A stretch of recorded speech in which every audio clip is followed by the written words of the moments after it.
सध्या अमरावती कृषी उत्पन्न बाजार समितीमध्ये जर आपण पाहिलं तर भाजीपाल्याची आवक मोठ्या प्रमाणावर वाढलेली आहे आणि या वाढलेल्या आवकीचा परिणाम जर आपण पाहिलं तर त्याच्या भावावर झालेला आहे। भाजीपाल्याचे दर मोठ्या प्रमाणावर खाली आलेले, शेतकऱ्यांचा उत्पादन खर्च ही निघत नाहीत।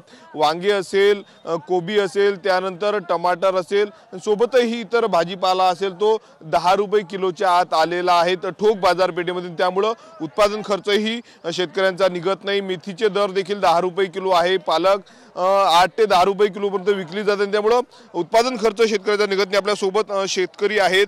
दादा, मेथी आणि कोथिंबीर तुम्ही विकायला आणली, सध्याचे काय भाव आहेत मेथीचा? मेथी 10 रुपये किलो आहे आणि समार 8 रुपये 6 रुपये किलो। कांदे 15 रुपये किलो। हे भाव सारे घसरले, काही पैसे मी निघून आले, उत्पन्न खर्च काहीच नाही निघालं। किती एकरवर तुम्ही मेथीची लागवड केलेली आहे? काय बरं भाव उतरलेले आहेत? मेथीचे चांगले मेथी 10 रुपये 8 रुपये 6 रुपये चालू आहे मेथीचे, समार 8 रुपये 6 रुपये आणि हे जे कांदे आहे 15 रुपये किलो।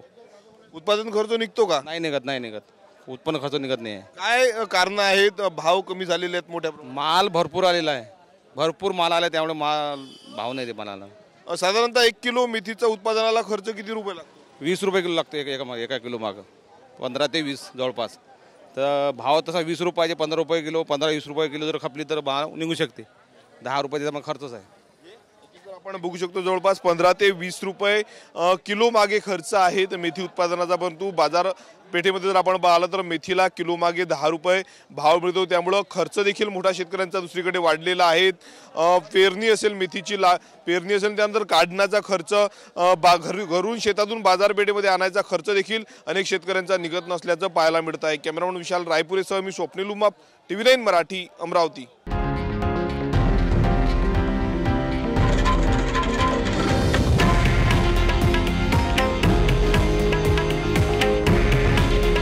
हे आहे देशातील नंबर 1 न्यूज नेटवर्क आणि आपण पाहत आहात TV9 मराठी।